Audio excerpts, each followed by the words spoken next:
prefer to be the underdog, to be fair. Always prefer to be the underdog. But it's business. You know what I mean? He's in the way of me winning a world title, and I just got to handle business, and it's simple as that.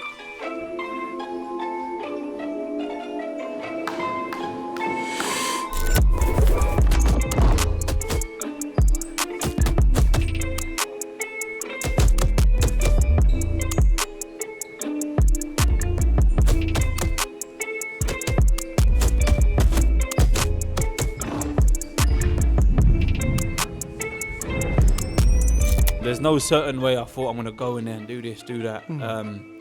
But I do believe I'll be getting the victory.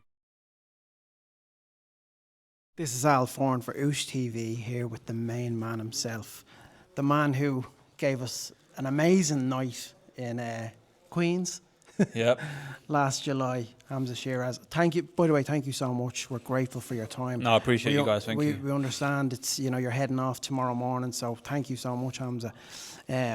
You're back in Ireland. Yep. You love it here. Yeah, do. It's second home now. It pretty much it. Yeah, it is. We love having you here. How's it been second time round? I spoke to Andy, and the whole kind of thing the first time for the Berlanga fight was rediscovering those fundamentals that you learned from an early age, and I suppose developing that fighter-coach relationship. How has it been this time round? Are you unlocking new elements to your game, or is it? Do you know what? The first camp I had with Andy, we had no choice but to kind of see what works and be effective with it. The simples, because it was going into such a big fight, and obviously it was my first camp with him, first time getting to know him, to be fair. So we had no option but to kind of fast track the fundamentals in terms of going over them again. Whereas this camp, it's been a bit more, we're always working on them, no matter what, we always work on the fundamentals, but I've had a bit more, I'd say, options and more avenues to explore whilst sparring, whilst on the bag, whilst on the pads, and that's all thanks to Andy. We've seen the power displayed on the pads. It's quite a sight to behold. Going back to July, that was one hell of a circus, you could say. You conduct yourself in such a professional manner, and I think he wanted to kind of, I suppose, bring you down to his level. Yeah. And I think it frustrated him a little that you didn't kind of bow down to his level, and obviously the mind games didn't work, and on the night you got splattered. You rocked him really hard. Do you know what it was? It was from a young age.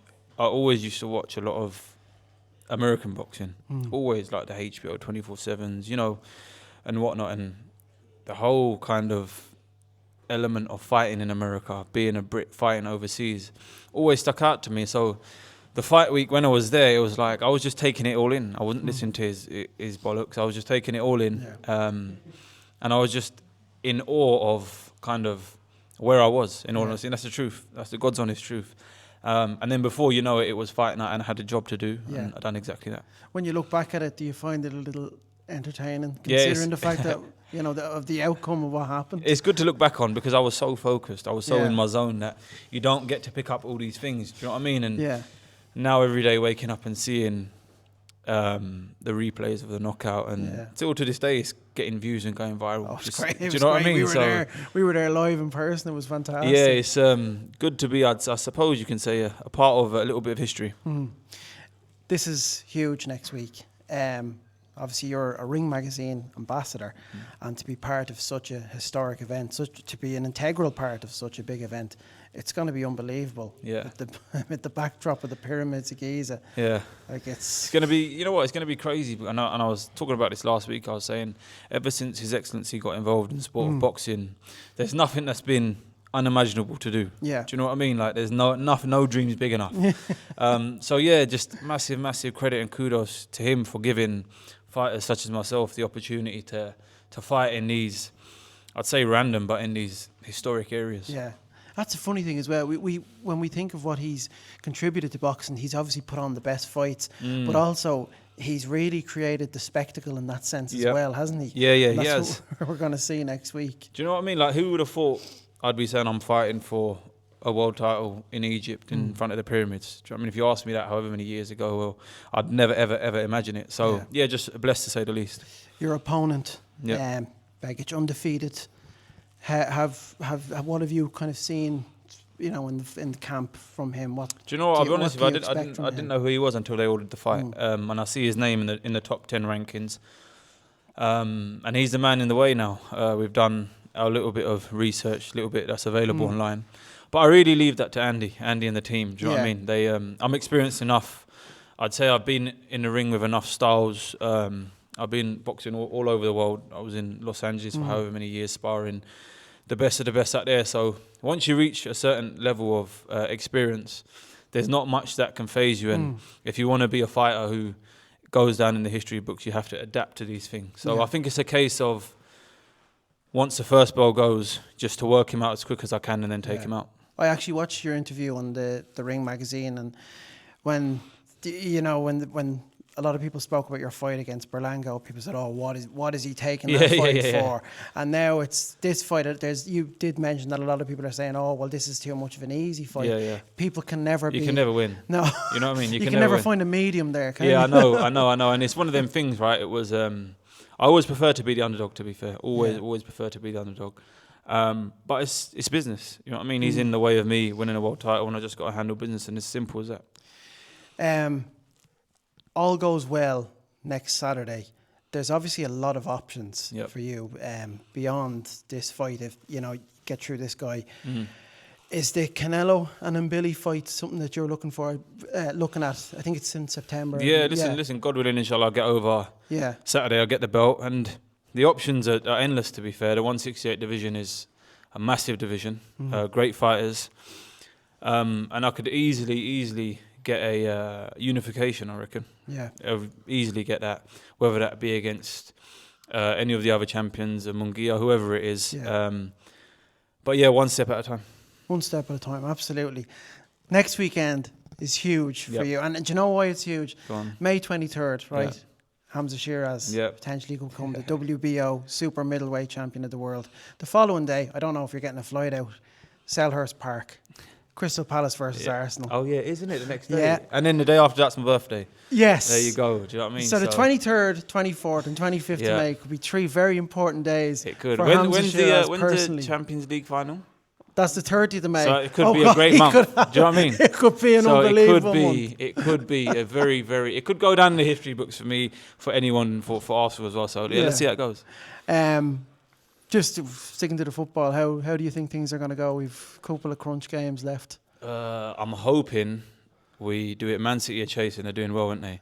And I reckon we'll get the league, but it's going to be right until the last game. Last question: how do you envision becoming the WBO super middleweight champion of the world next week, Hamzah Sheeraz? Just by handling business. There's no certain way I thought I'm going to go in there and do this, do that. But I do believe I'll be getting the victory. Well.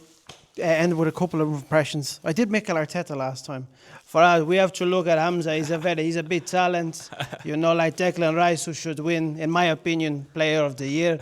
But this is a big month for him. We have to get behind him like we have to get behind Arsenal, and it's so big. I'm going to try Frank Warren. Go on. Oh, Hamzah, he's a great talent. And Arsenal fan like myself, the following day we go to Selhurst Park, watch them win the Premier League. 22 years, Hamzah. Amazing. I might do Tyson Fury. Get up, Hamzah. Looking forward to it. Get up. And, of course, Usyk, you'll fight on same card. I have big respect. Very Phil when watch Hamzah Sheeraz. Hamzah, always a pleasure. Look, Callie's going to come in and ask you a few questions. No problem. But thank you so much. I appreciate you. Thank you. Appreciate it. One thing, Alan, I noticed that fight week in New York, your composure was just cool, calm, collected. You were getting things thrown at you verbally, physically, everything, but you kept so calm. But the one thing Alan and I noticed afterwards was one thing that Berlanga kept saying was calling a giraffe. And then you go on a gorgeous safari to Kenya, and then there was a post that went up. I know, I put it up. It made sense, didn't it? It was we couldn't stop. I was like, that is humble Hamzah in a nutshell. I won't give it to you on fight week, but There's a little dig at the end there. Yeah, and I remember just seeing it, and I thought, yeah, he called me a giraffe, didn't he? So I thought, this one's for him. It was perfect. It was perfect karma in a full circle moment. And then the last thing I wanted to ask you, Ireland, another home now at this point. Have to ask, have you visited many places? Have you gone anywhere? Have you had some food? Have you explored much? The honest answer is no. Hamzah. Honestly, I haven't, because every time I come here, it's work, it's business. We've got a nutritionist, a chef.